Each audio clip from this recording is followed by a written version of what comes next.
karena dia pakai teknologi event loop tadi, jadi dia nggak blocking. Jadi kalau ada event apa kalau di thread utama itu jika ada beberapa request itu nggak harus nunggu satu request itu selesai dulu baru di request selanjutnya, enggak, tapi di thread utama itu akan dibagi menjadi chat thread atau apa ya istilahnya tambahan thread itu untuk menjalani proses asinkronus tersebut. Nah, kekurangannya apa? Kalau di Node.js itu karena dia pakainya single thread, jadi dia nggak cocok kalau dipakai untuk komputasi tinggi. Misal kalau mau bikin machine learning atau enkripsi kripto kayak gitu tuh lama karena sifatnya blocking. Makanya nggak ada.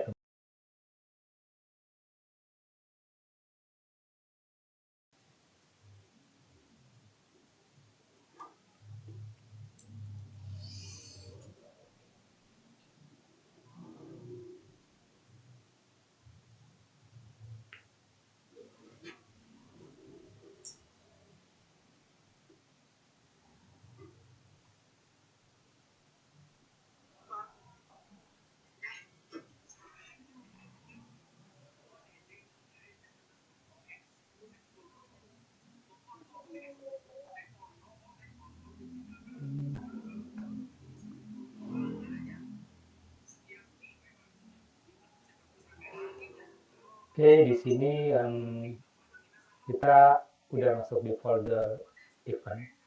Kemudian kita udah bikin file namanya index.js. Yang pertama itu kita require dulu modulnya. Enter. Ini VS Code aku kekecilan nggak ya? Atau kurang gede? Ya, agak kecil dikit. Kekecilan ya? Segini?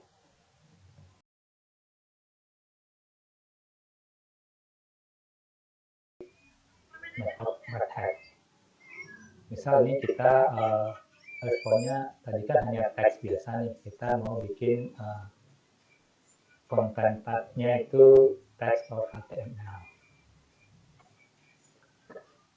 Jadi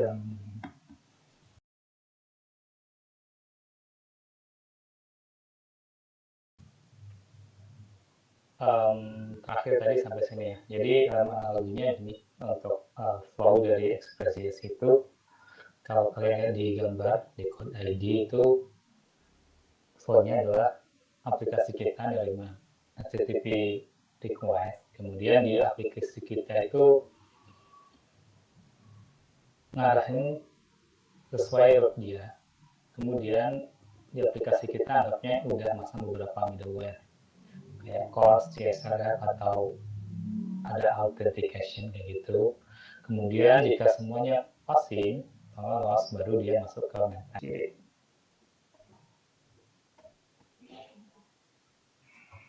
Oke, kalau kita coba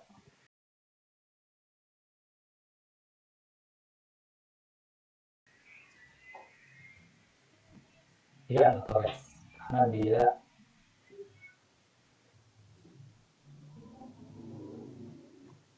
dia seterusnya no. Kalau yes, dia boleh masuk kayak gitu. Aman ya, enggak dulu ya? Aman enggak? Oke.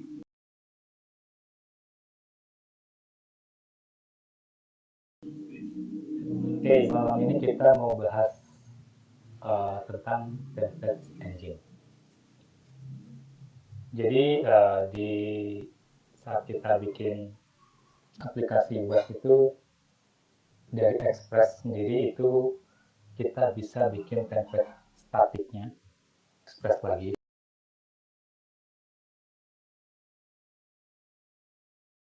Malam ini kita masuk materi baru yaitu tentang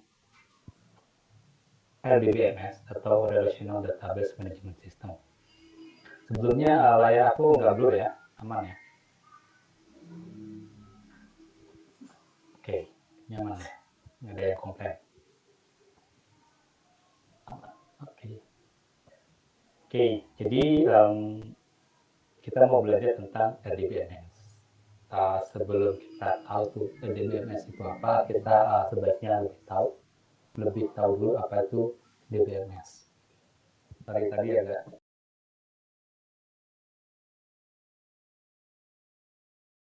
internetnya agak jelek yang tadi. Oke, malam ini kita mau kenalan dengan salah satu RDBMS, yaitu namanya PostgreSQL. Aku nggak belum ya, aman ya. Oke, malam ini kita mau kenalan sama GUI atau Graphical User Interface. Ini bawaan dari PostgreSQL, namanya Pidgin. Kalian kalau sebelumnya biasanya pakai yang SQL itu bawaannya kan Postgres ya. Kalau di Postgres itu ada namanya Pidgin. Nah, hari malam ini kita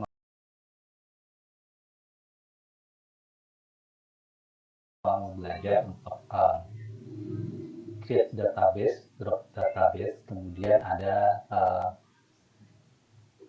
query SQL ke database kita kayak create, insert, update, delete, dan nanti kita belajar sedikit tentang select. Pas itu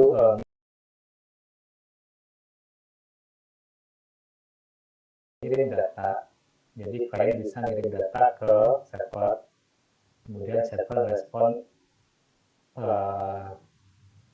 bisa respon balik dalam bentuk data atau cuma kode sukses saja. Kemudian di web itu aplikasi klien itu hapus data di sisi server. Kemudian untuk output itu untuk merubah atau ngedit data atau requestnya itu harus gimana.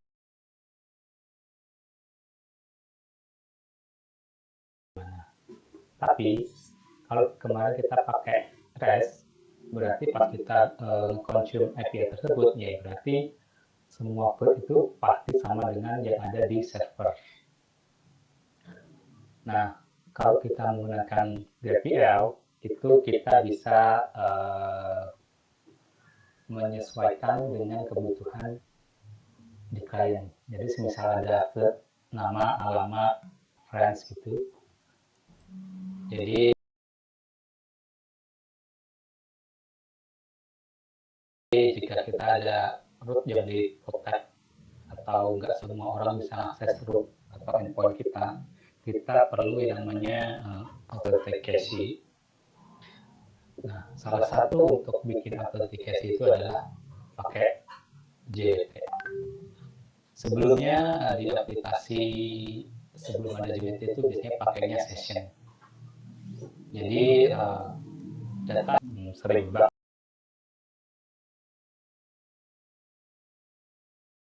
Itu otomatis pelanggan pada bete ya. Jadi kemungkinan dia bisa beralih ke aplikasi yang lain. Kemudian agar mampu bersaing di pemasaran global.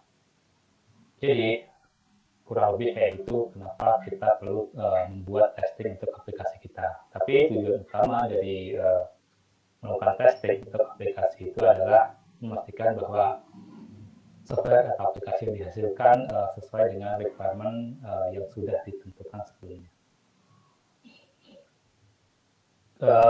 Kemudian itu untuk bisnisnya secara global ya. Tapi untuk sebagai developer dan untuk pengembangan selanjutnya, kemudian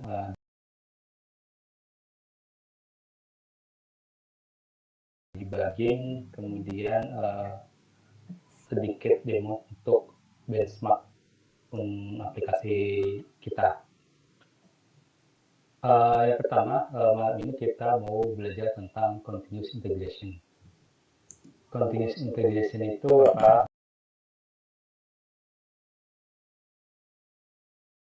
Backend-nya. Di Relay itu dia adalah platform as service. Jadi untuk